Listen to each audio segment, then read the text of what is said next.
Cuman dia punya catatan nih, riwayat hidupnya nih, dia tuh sakit bang. Dia bisa dibilang ayan lah ya, kalau bahasa orang Betawi itu ayan.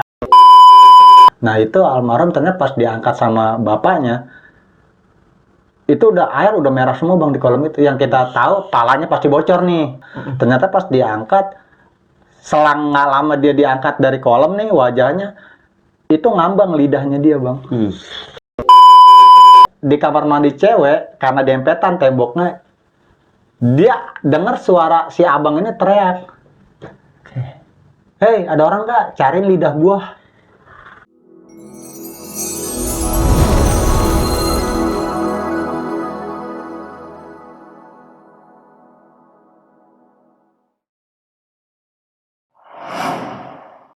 Assalamualaikum warahmatullahi wabarakatuh. Balik lagi bareng gua Ibnu Fitrosidik dalam channel Timur Misteri.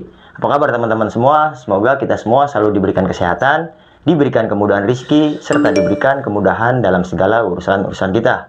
Masih di segmen Kongkumis kali ini, gua sudah mengundang narasumber yang pastinya akan bercerita pengalaman misterinya untuk kita semua. Dan di kesempatan kali ini narasumber gue mempunyai pengalaman di masa sekolah nih, yang mana pada saat itu teman sekolahnya ini meninggal di kantin sekolah, sehingga banyak teror-teror yang datang dari sosok almarhum. Nah, untuk lebih detailnya langsung aja kita berkenalan, sekaligus kita dengar ceritanya. Teman-teman juga pasti nggak asing nih sama sosok pria tampan yang ada di samping gua. Siapakah orangnya? Kancil lagi, kancil doang, kancil aja. Apa kabar Kang Kancil? Baik, alhamdulillah Bang Ibnu. Oke, banget. Ih, cincinnya baru kayak ini. Yo, gue tau lo musab-musab gini mamer cincin. Kebaca gerak-gerik kecil. Pedagang. Yo, lu dagang cincin. Kalau pedagang promosinya aneh-aneh. Oke. Marketing tetap jalan ya. Selalu.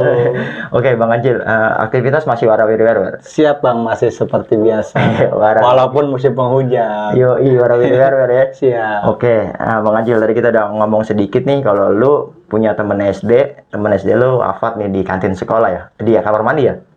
Oke, jadi gini bang, bukan teman sekolah sih, lebih pakemnya ya. Ini gue jelasin di sini kisah-kisah sedikit ya bang ya.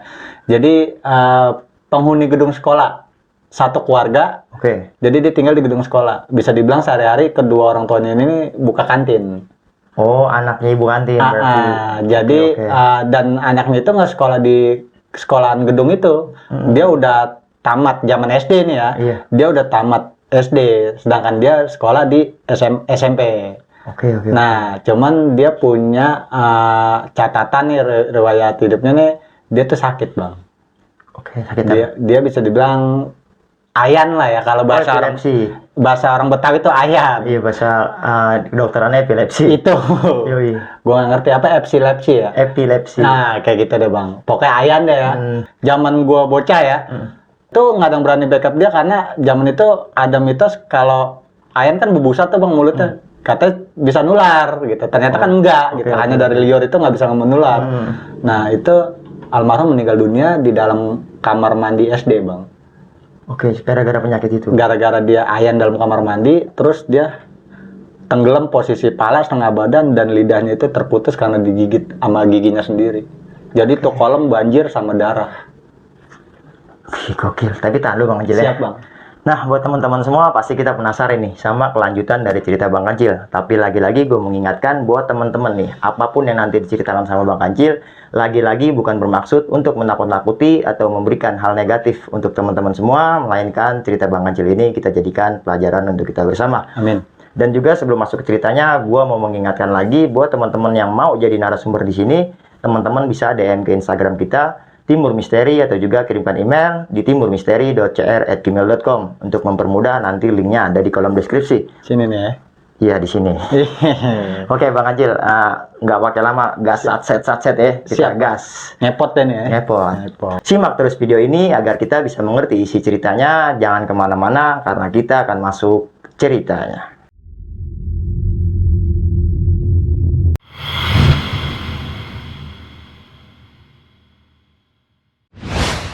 Oke, Bang Kancil, cerita detailnya nih Bang, dari awal seperti apa sih Bang? Ini gua kupas ya. Emang duren? Dengan subset-subsetnya yang lu bilang tadi Bang Ibnu. Oke, ngepot nih malam nih kita ya. Zaman itu sih gua masih bocah bisa dibilang Bang. Iya, cuman ini memori aja yang keinget soal sejarah almarhum, karena almarhum tuh bisa dibilang sepulang sekolah tuh walaupun udah beda sekolah ya, dia bisa dibilang senioran kita zaman itu. Gua SD, dia SMP bang. Jadi Perempuan atau laki-laki nih? cowok. Oh laki-laki. Jadi. Cowok dah. Nggak perempuan nggak laki, cowok. Sama aja bang. Iya lu nggak ngejawab pertanyaan gue kan nanya laki atau cewek. Siap. Nah karena gue keingetnya gini, karena memang si almarhum ini tipikal orang yang berbaur bang. Jadi ya tadi gue bilang, gue keinget aja sama almarhum, bisa bilang kangen lah gitu. Nah jadi zaman gue sekolah tuh di SD itu, gedung SD gue ini 3 lantai. Nah gue di lantai ketiga bang. Kelas lo? Kelas gue.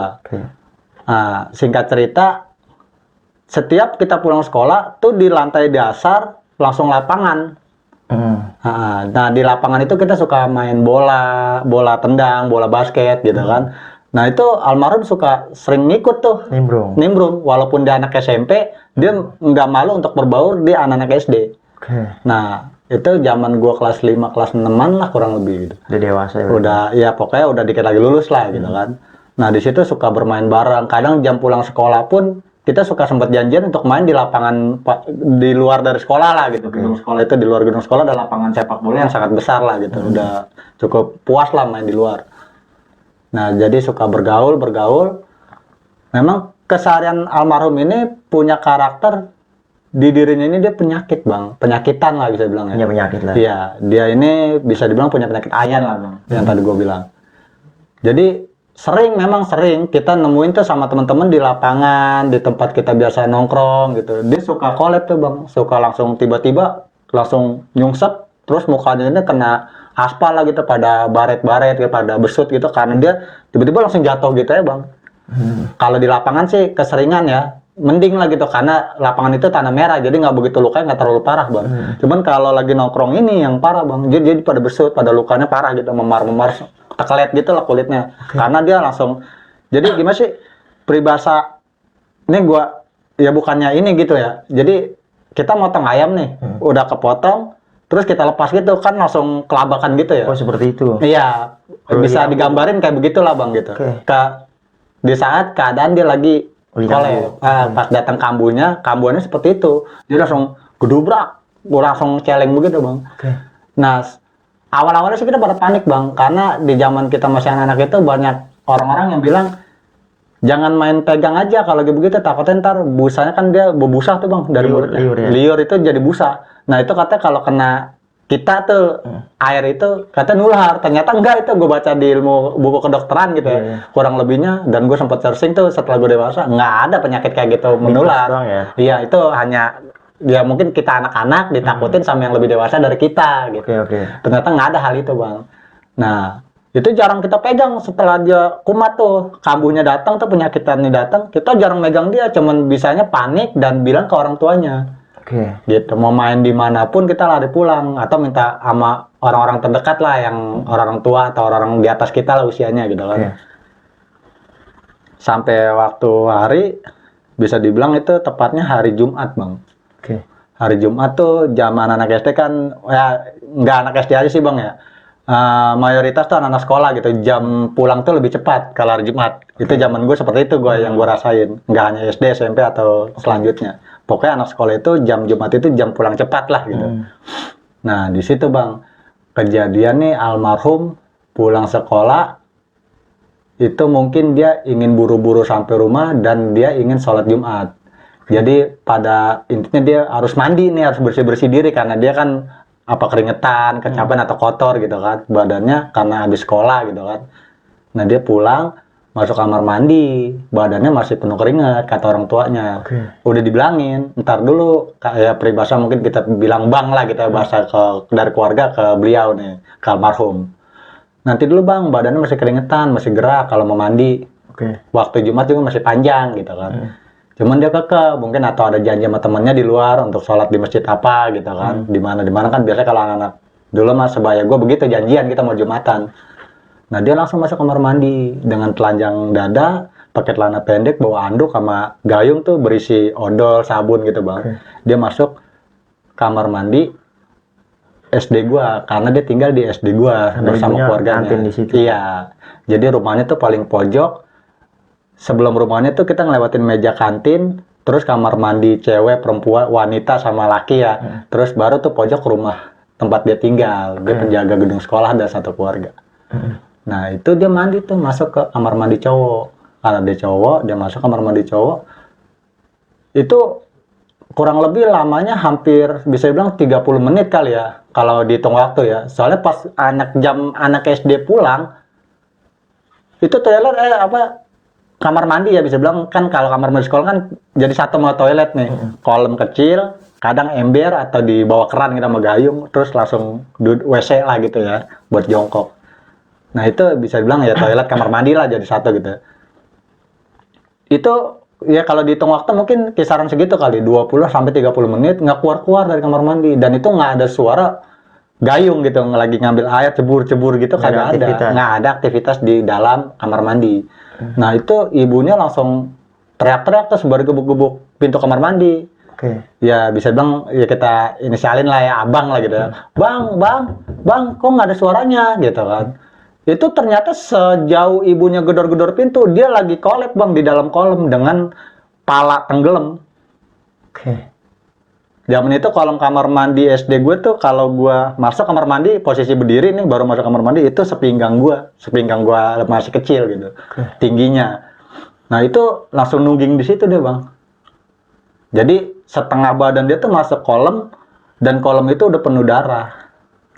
Jadi pas digedor-gedor itu dia lagi kolep-kolepnya di dalam. Maksudnya lagi kumat-kumatnya. Nah, itu kan viral langsung sontak rame dong. Namanya gedung sekolah itu kan gemah. Gitu kan. Karena tinggi juga kan gedung gue 3 lantai. Dia gedor-gedor ibunya. Nah, itu kadang-kadang sampai ke kelas. Ada suara bising. Itu jam kita pas mau selesai pelajaran tuh. Kita lagi pada doa pulang zaman anak SD. Nah, lagi baca doa, suara gemuruh itu kan, segedor-gedoran pintu, dan suara ibu-ibu teriak. Akhirnya semua keluar tuh bareng sama ibu guru. Bareng sama guru, keluar, buka pintu, terus pada keluar, anak-anak, termasuk gua. Itu gue lihat di pintu kamar mandi, ya sosok seorang ibu lagi gedor-gedor pintu. Lagi teriak-teriak gitu, lagi frontal lah gitu. Nah, bokapnya tuh kebetulan penjaga pintu gerbang SD gua. Security. Bisa dibilang gitulah security ya. Jadi kalau jam istirahat dia yang mencet bel gitu. Jam pulang dia pun yang mencet bel gitu kan. Telat pun ditutup pintu sama dia gitu dulu. Sama bokapnya naik ke lantai 3 itu dengan tergesa-gesa karena tangga ya. Tangga muter gitu kan. Oh jadi kejadiannya ini di lantai 3? Iya di rumahnya. Di toilet lantai 3? Iya yang mana lantai 3 itu ya kelas gua gitu, dari zaman gua kelas 1 sampai kelas 6. Rumah dia di atas berarti? Iya paling atas gitu. Nah di situ gue lihat dari tangga tuh bokapnya lagi muterin tangga aja tuh, tahap demi tahap sampai nyampe ke lantai 3. Cuman kita udah pada gemuruh lah gitu ya di depan toilet tersebut, ngebantu ibunya itu ngedorong pintu lah. Zaman itu kita anak-anak, jadi semua tuh ada dibantu sama guru-guru yang perempuan, yang laki, kepala sekolah pun ngebantu sampai bokapnya datang nambah tenaga, didobrak tuh pintu. Udah nggak ada penggerakan ataupun aktivitas terjadi penyakitnya almarhum. Jadi almarhum udah ngambang aja dengan posisi badan tenggelam nungging gitu. Yang kelihatan hanya setengah badan sama pantatnya aja gitu. Nah itu almarhum ternyata pas diangkat sama bapaknya, itu air udah merah semua bang di kolam itu. Yang kita tahu palanya pasti bocor nih dari almarhum. Nah kita nggak nyangka kalau almarhum ini meninggal gitu. Kita pikir pingsan karena pendarahan, karena air itu merah. Ternyata pas diangkat, selang nggak lama dia diangkat dari kolam nih, wajahnya itu ngambang lidahnya dia bang. Yang mana lidahnya itu setengah udah kegigit sama dia, jadi buntung.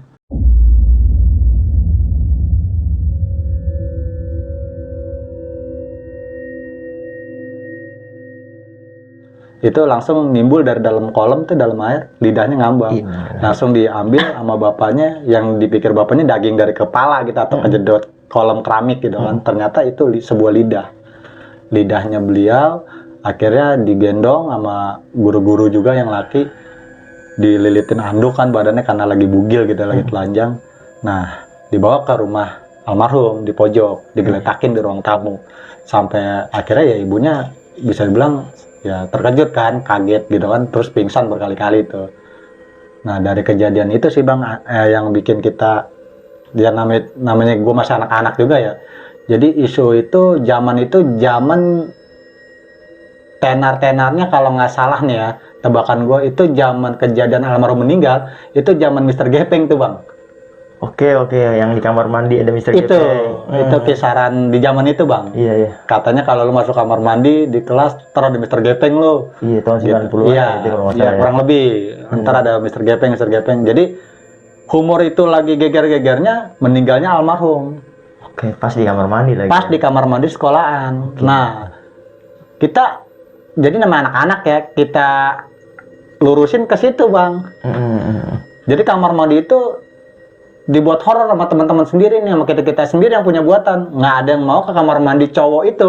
Jadi semua cowok nih diam-diam kalau jam istirahat nih mau buang air kecil, buang air besar, lari ke kamar mandi cewek. Cuman nunggu kosong dulu, ganti-gantian. Jadi satu kamar mandi 2 orang nih, cowok cewek masuk kamar mandi itu. Nah sempat pernah di demo sama guru-guru juga. Jangan begitu, yang laki-laki kan udah ada tempatnya gitu kan. Cuman tetap nama anak-anak nggak bisa diatur dengan hawa takut yang penuh gitu kan. Jadi bodo amat lah, di saat nggak ada orang ya gue masuk kamar mandi cewek. Yang penting kamar mandi cewek itu lagi kosong keadaannya gitu. Jadi mau BAB apa mau buang air kecil ya di situ gitu. Yang cowok-cowok di kamar mandi cewek. Kamar mandi itu jarang kita pakai bang. Dari kelas 1 sampai kelas 6 itu jarang ada yang berani masuk kamar mandi itu. Dari semenjak kejadian itu selang kisaran nggak sampai sebulan lah ya, kurang lebih setengah bulan, tuh ada yang nemuin almarhum di tangga lantai 3 bang. Tangga kita kan keramik semua tuh, dan tangganya pun lebar buat naik gitu, space-nya lebar. Itu ada almarhum. Dia cuma duduk di tangga, di anak tangga, dia nunduk. Pas temen pagi-pagi masuk kelas, kisaran jam 7 pagi, itu lagi banyak-banyaknya murid. Cuman teman ini datangnya kesiangan nih. Salah satu ada teman gua. Itu pas naik tangga, ditegur sama dia. Ya gue bilang taruh namanya Abang gitu. Loh, Bang, lu nggak sekolah? temen nggak lupa gitu, nggak sadar di alam sadarnya tuh dia lupa kalau si abang ini udah meninggal dunia. Refleks lah soalnya. Nah, refleks karena dia satu sisi telat jam masuk sekolah. Loh bang, lu kagak sekolah? Anak SMP lu, mentang-mentang anak SMP bolos mulu. Itu kata teman gua, sompral dia ngomong gitu ke almarhum. Itu almarhum hanya duduk diem. Nah, selang itu bang, kejadian itu sepulang sekolah dari tim cewek nih, murid cewek ya bisa dibilang. Itu kelas 4. Di kelas 4 ini kejadian teriak histeris di dalam kamar mandi cewek. Kata dia di kamar mandi cewek karena dempetan temboknya, dia dengar suara si abang ini teriak. Hei, ada orang nggak? Cariin lidah gua. Oke, gila.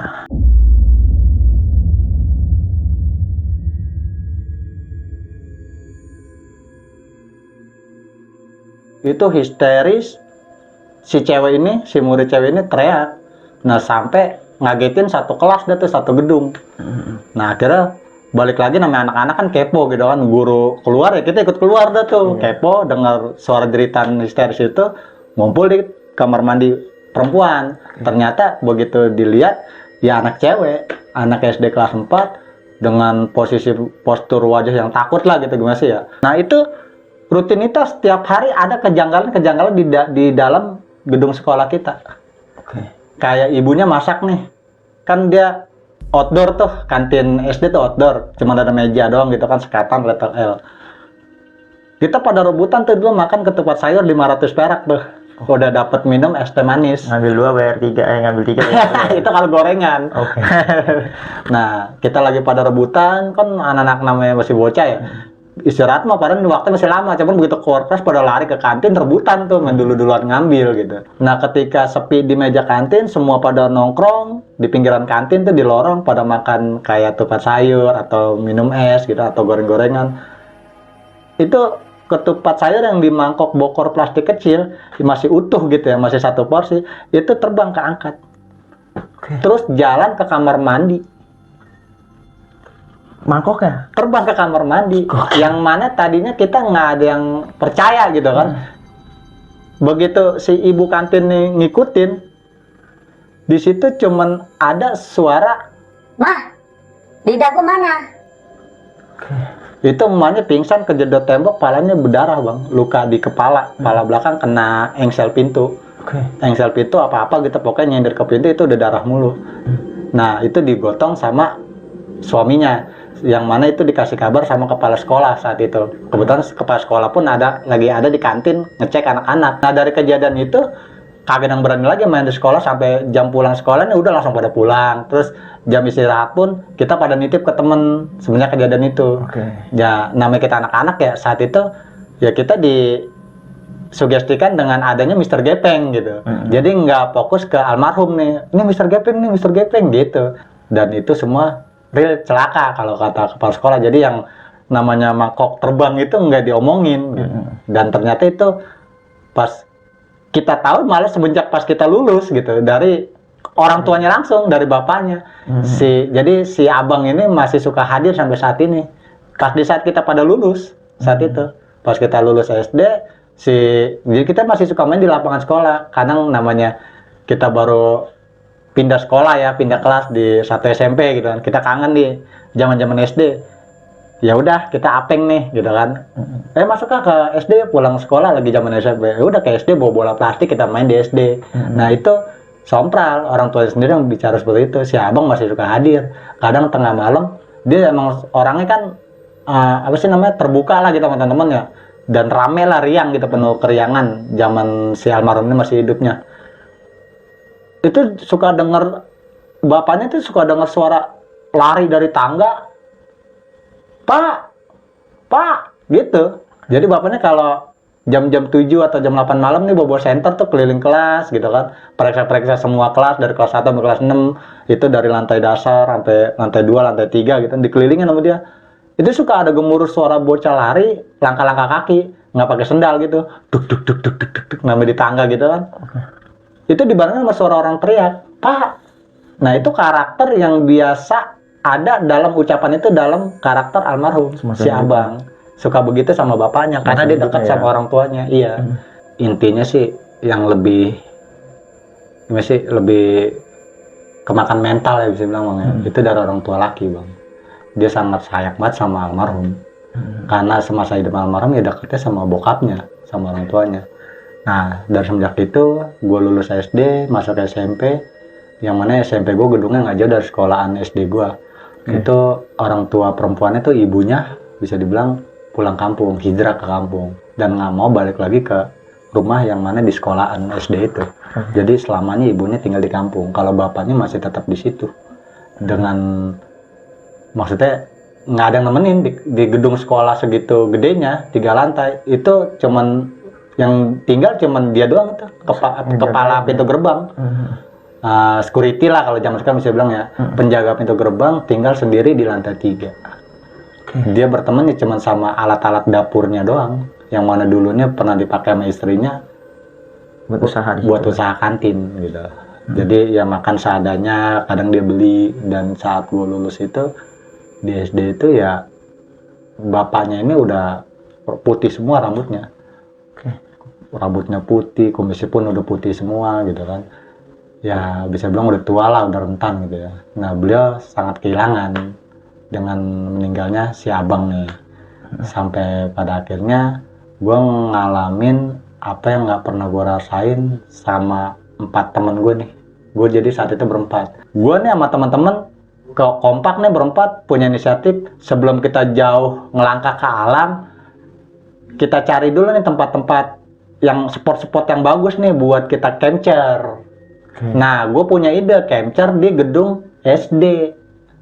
Kan gedung SD gue kan kotak gitu tuh, bawahnya 3 lantai, sampai ke lantai tempat gue sekolah dulu tuh, lantai 3. Bawahnya itu dasarnya lapangan bang. Nah, gue coba, cuman saat gue lulus itu udah dipelur jadi lapangan basket. Gue coba beraniin diri tengah malam izin bawa lentera dulu, gue lampu lentera tuh, lampu patromak.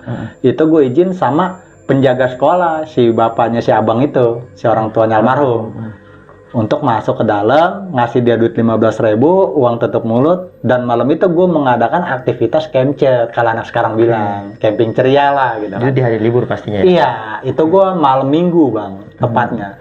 Gue coba capture, cuman apesnya gue zaman gue capture pertama kali itu di gedung sekolah SD gue, itu diguyur hujan bang pada malam hari. Gue datang jam 11, jam setengah 1 malam itu dikasih hujan deras gitu, dicampur gemuruh lah geluduk gitu kan. Nah itu gue di dalam tenda, 2 tenda gue pasang, peralatan siap kita, minjem sama barang-barang senior. Diizinin, akhirnya kita capture di situ. Sempat dikecengin juga, sempat diketawain. Cuman saking pengen ngerasain gitu, gimana sih tidur di kegelapan satu, terus nyatu sama alam gitu kan. Terbuka lah ya.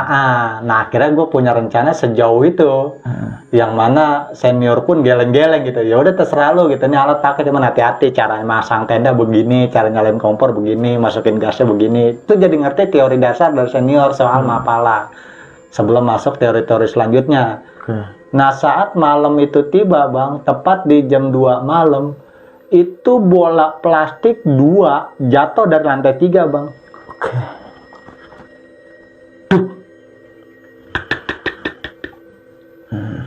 Nah kita pada di dalam tenda, woi, tai lo, ngapain sih lu lempar-lempar bola? Gue nyaut ke tenda temen gue nih, karena kita berempat tuh dua tenda itu 2 orang dalam satu tenda. Nah tenda sebelah nyaut, emang bawa alat-alat tas senior nih, isinya alat-alat ada bola plastik apa? Kita pada bawa bola, kan nggak ada yang bawa bola. Itu dari tenda sebelah. Nah, iya, langsung begitu kan. Kagak ada bola, kita kagak bawa bola. Emang kita kemarin tujuan kita mau main bola. Keluar lah tuh gua sama si Febri teman gua, buka tuh pintu tenda. Itu bener-bener bola tuh yang mana jatuh dari atas, habis membal berkali-kali tuh. Itu lagi muter-muternya gitu bang. Lagi ya ada penggerakan lah dalam 2 buah bola itu. Ada penggerakan.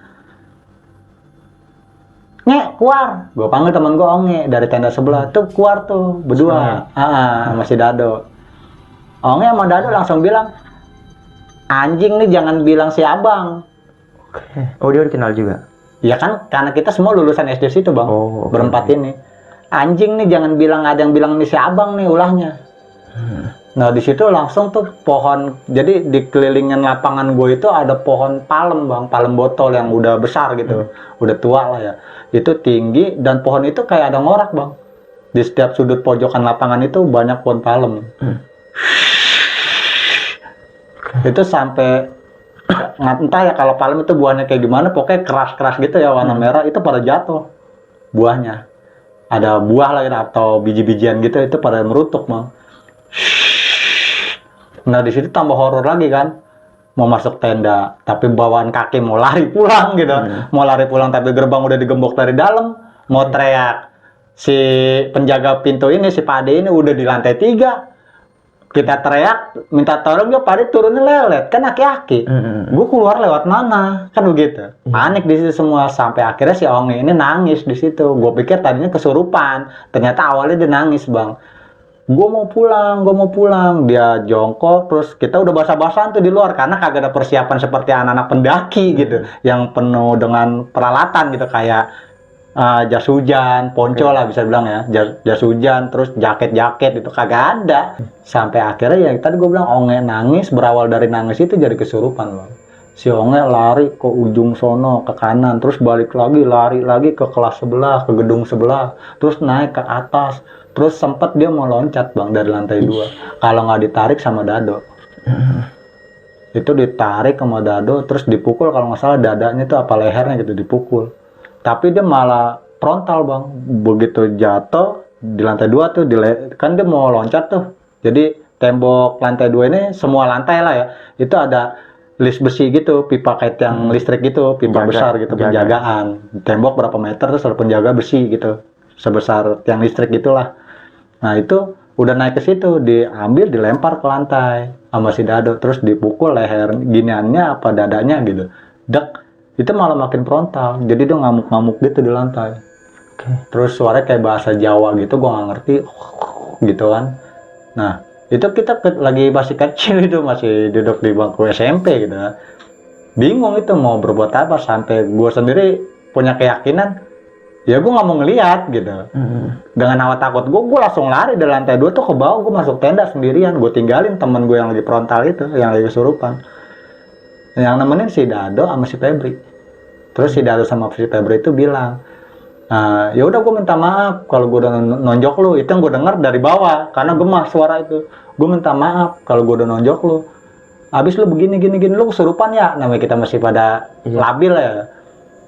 Dia ngomongnya nggak ngerti lah ngomong apa, sampai dia nunjukin bahasa aslinya. Gua mau lu semua pulang. Ngapain lu di sini ganggu gua? Gua nggak nyaman ada lu. Nggak lama abis begitu tuh, gua berani pas dengar suara pintu dari ujung kebuka. Itu suara Pak Ade keluar dari rumahnya dia yang di ujung. Itu suara gema. Namanya ruangan gedung Sekolah, tengah malam ya kan, di gedung sekolah tengah malam kan jauh dari kebisingan. Jadi kalau ada suara-suara sekecil apapun kedengeran gitu. Nyik, itu suara pintu. Nah akhirnya si Pak Ade keluar bawa senter yang gede itu bang, senter yang bulat yang gede yang ada pegangannya. Nah gue udah ngeliat cahaya dari bawah tuh, ngeliat ke atas ada cahaya pantulan senter. Gue langsung lari lagi tuh sendiri dari dalam tenda. Itu gue lari ke atas ke lantai 2. Gue bilang, woi Pak Ade dateng noh.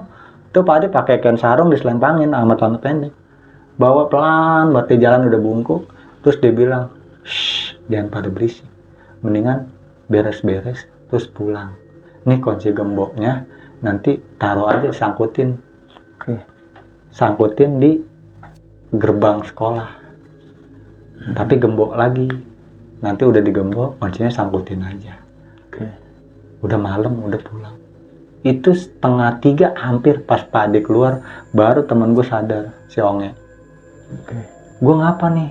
Udah lemes. Itu udah ada di pangkuan gue, gue bilang. Terus dia bangun. Gue ngapa kok badan gue pada sakit? Udah cabut.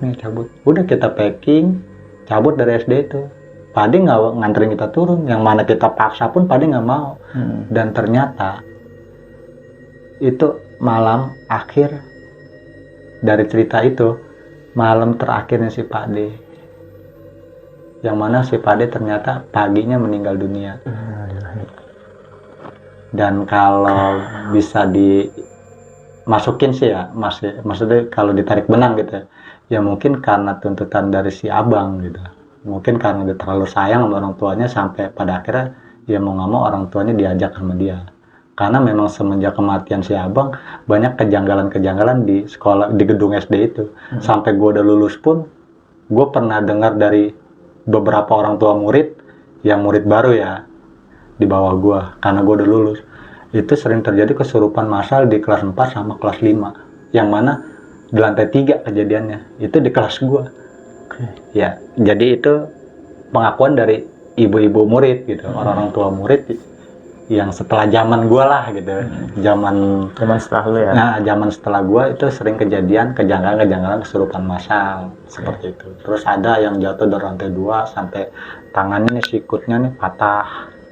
Entah kenapa lari-larian tuh bisa kebanting gitu, mental badan ke lantai, dari lantai 2 ke dasar lapangan. Mungkin si bapaknya almarhum ini kena mental kali ya, karena sosok anaknya ini selalu hadir kali. Selalu hadir. Mungkin dia kebawa pikiran lah. Itu bang. Seperti itu ya. Ya jadi terakhir malam itu gue bilang Pak Ade ada di sekolahan itu sebelum meninggal dunia, ya gue lihat sehat-sehat aja, nggak ada penyakit.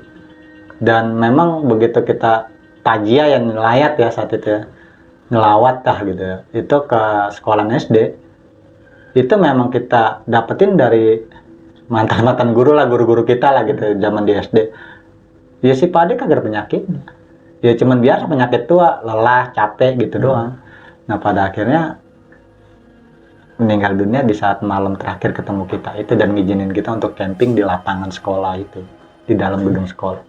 Ya itu buat gua gimana ya, ngerasa kehilangannya ya, karena sosok si Pak Ade ini memang dari masa mudanya dia, zaman gue masih dari kelas 1 mungkin ya, mungkin kelas 1, kelas 2 gue belum begitu paham soal karakter si Pak Ade. Di kelas-kelas berikutnya gue baru paham. Ya buat gue gimana ya, ya dia panutan juga sih buat kita orang, karena dalam arti panutan gini, kadang di jam telat kita masuk aja, biasanya zaman dulu memang udah ketat sih bang. Sama mungkin sama sekolah-sekolah sekarang gitu, zaman dulu juga ketat, dalam arti ketat, kita telat berapa menit aja itu udah langsung diinin bang, ditutup gerbang. Cuman dengan adanya Pak Ade, kita langsung malah kita dipanggil dari kejauhan. Masih kasih itulah, masih keringanan ya. Gerbang masih jauh nih, kita ngintip doang gitu di pohon palem gitu, di luar kelas, di luar gerbang sekolah, ngintip. Udah ditutup lagi gerbang. sini, ayo sini, masuk. Kan niatnya mau belajar dari rumah. Jadi memang dia yang selalu ngingetin kita untuk berbuat kebodohan. Tadinya kita niat kita mau cabut, zaman itu gue main dingdong. Kalau cabut tuh main dingdong, yang pakai koin 100 tuh. Daripada lu cabut lebih baik lu. Iya, kan namanya berbuat kebodohan dong. Iya. Nah, dia di situ ngapus kebodohan kita semua. Kalau zaman gua, jadi kita ngintip nih dari kejauhan. Dilihat sama dia, dipantau, dia ngitung. Jadi kelas berapa, lantai berapa. Duh, yang kagak masuk nih, di ruangan mana yang kagak masuk. Itu dia ngitung anak-anak yang masuk. Soalnya setiap anak yang masuk itu disapa sama dia ngapalin lah ya. Orang siswa ya.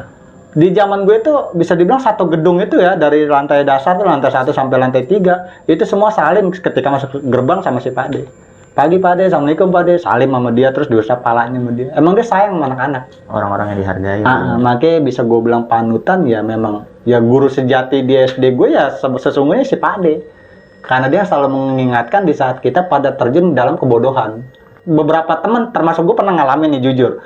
Jam istirahat, di lantai dasar itu banyak di luar kelas tuh, di gerbang kelas tuh, di tembok kelas, di luarnya tuh, di pelataran. Itu banyak pedagang-pedagang asongan gitu, pedagang-pedagang jajanan SD. Kayak di zaman dulu biji karet tuh, pasang-pasangan gitu, apa-apalah gitu kan. Gue ngeliatin tuh dari dalam gerbang gitu, dari jaro gue liatin. Dirangkul sama dia. Kasih duit, zaman itu 5.000 yang gambar cangklong, gambar pipa yang warna coklat tuh. Itu gue dikasih, kadang-kadang dikasih 500 yang gambar monyet tuh, 500 perak. Dikasih sama dia. Jangan bilang-bilang. Kalau duit besar tuh dikasih nominal 5.000, itu dia suka ngomong bagi-bagi temennya yang belum jajan. Jadi dia tahu karakter anak-anak yang kagak banyak bawa uang saku. Yang mana kalau logika kita, ukur logika ya bang, berapa sih gaji beliau? Kan beliau udah dikasih tumpangan di gedung sekolah tanpa bayar, belum listriknya ya kan. Jadi kalau kita pikir ya mungkin gaji dia kecil gitu, tapi dia bisa baik ya. Maksudnya bisa seluas itu gitu jiwanya. Nah itu buat gue sih perjalanan si Pade ya mengesankan gitu sampai saat ini. Makanya berani gue angkat cerita ini ya karena gue mengenang jiwa dari orang tuanya si abang ini ya memang benar-benar, termasuk ibunya pun begitu. Zaman dulu kita di kantin nih, teman-teman jajan nih, yang lain ada beberapa teman gitu ngeliatin ya gitu kan, dipanggil sama si Bude itu, hei sini, nih dikasih ketupat sayur plus gorengan 2 gitu, itu sambalnya ada di pojok, ntar esnya dibikinin tanpa bayar sepeser pun bang. Sejauh inilah ya, pada saat ini pun gue belum tahu nih keadaannya si Bude nih, karena si Bude kan di kampung dan kampungnya pun gue nggak tahu. Gue pernah reunian SD gitu di zaman umur gue 20 tahun itu bersama teman-teman SD, sempet gigih bersikeras nyari alamat si Bude, cuman nggak dapet karena udah banyak beberapa guru kelas SD gue yang udah ganti sama guru-guru baru. Udah lost contact. Iya. Jadi kita bingung di situ, kita pengen satu rahim dan kita mau mengenalin diri nih. Ini udah sebesar ini loh. Kita yang pernah dikasih makanan gratis, es gratis, yang pernah banyak ditolong sama Bude Pak De gitu.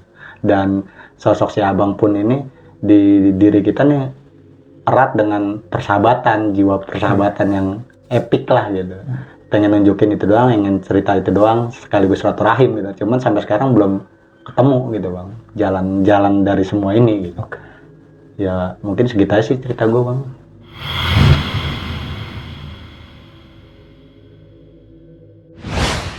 Oke, Cil, gokil sih Cil, cerita lu ini ya mengandung bawang lah kalau anak sekarang bilang ya. Jadi penuh haru sih sebenarnya, lebih nggak ke mistis tapi banyak haru di dalamnya gitu. Jadi sih menyimpulkan ya mereka ini terlahir dari keluarga-keluarga yang baik ya. Amin. Insya Allah dengan kebaikan mereka Allah juga pasti ngebalas kebaikannya. Amin. Dan kita doakan semoga baik Pak De maupun anaknya ditempatkan yang layak lah di sisi Tuhan Amin, Yesus, ya dan amin. kuburnya dijadikan taman surganya Allah. Oke, ada yang gue tanyain sih sedikit dari cerita lu Bang Ajil nih. Kan ketika si Pak De ini kehilangan anaknya nih, terus Pak De tinggal di situ, yang mana ditinggal juga sama istrinya nih ke kampung. Itu pada saat itu gitu, di malam-malam Pak De sendiri itu dia suka cerita gak sih tentang kehadiran anaknya, sampai dia tuh begitu lamanya sampai ke bawah pikiran tentang anaknya gitu. Aduh, Bang Ibnu ya, gimana ya? Yang gue bilang barusan ya, sosok si Pak De ini emang ngerangkul bener sama anak-anak. Emang dia suka anak-anak gitu, sayang sama anak-anak. Jadi semua mungkin satu gedung sekolahan SD gue dulu itu ya semua anak buat dia gitu. Ini anak saya, ini anak saya gitu. Jadi peribahasa gue gini, menyimpulkan si Pade nih, enggak sekali dua kali sosok si abang ini diceritakan sama si bapaknya sendiri. Sampai gue udah lulus pun banyak kejujuran yang tersirat dari bicaranya si Pade tentang sosoknya si abang. Itu kamar mandi jam 11 malam, tuh jendela dari ruang tamunya Pade karena dia rumahnya di ujung, sampai ke situ getarannya. Mungkin karena Pade juga tahu ini anaknya, jadi dia nggak ada rasa hal takut. Nggak ada apa-apa, cuman nah setelah kita dewasa nih baru punya pola pikir takutnya Pade ini kena mental. Iya, mungkin lu berpikir sampai saat itu seperti itu ya. Iya, nah kita lebih berkepikirannya jadi ke dirinya si Pade. Ya ternyata di malam kita camping itu malam pertemuan kita sama si Pade. Nah, emang dari si Pade ini nggak ada support dari guru gitu, apa ngasih semangat biar nggak terlalu mikirin banget anaknya? Mungkin Pade kan dilema juga dia. Seingat gue ya, sebelum gue lulus, Pade udah ditinggalin sama Bude ke kampung karena Bude tuh down mental lah ya. Dengan meninggal si abang. Itu banyak, mau dari material, dari apapun gitu, sama dorongan semangat dari guru-guru, itu banyak yang Pade dapetin. Oh, mungkin jadi banyak yang ngerangkul Pade. Beban Padenya ya mungkin terlalu Iya, besar satu gedung ya. itu guru-guru lah utama ya, sampai kepala sekolah banyak yang ngerangkul Pade, ngasih kehangatan dalam dirinya lah, dalam diri itu nggak hangatan dalam arti kayak bingkisan, sering dikasih parcel-parcel berupa uang apa gitu, itu sering disenengin dalam logika itu. Cuman memang sosoknya Pade ini sangat sayang sama si abang yang gue tahu. Jadi mentalnya ya bener-bener jatuh banget lah, merasa kehilangan banget ya.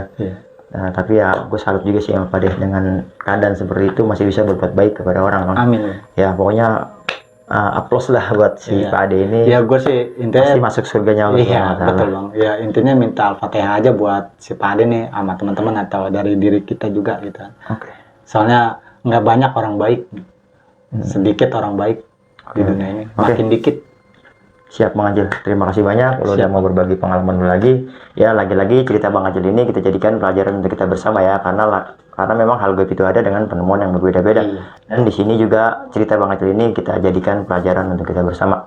Nah, buat teman-teman yang nggak nyaman sama iklan di sini, teman-teman bisa mampir juga ke podcast kita di Timur Misteri Podcast, ada di Spotify-nya Timur Misteri. Nah, kiranya itu aja yang bisa gue sampaikan. Gue Ibnu Fitro Sidik, Gue Kancil. pamit undur diri. Wassalamualaikum warahmatullahi wabarakatuh.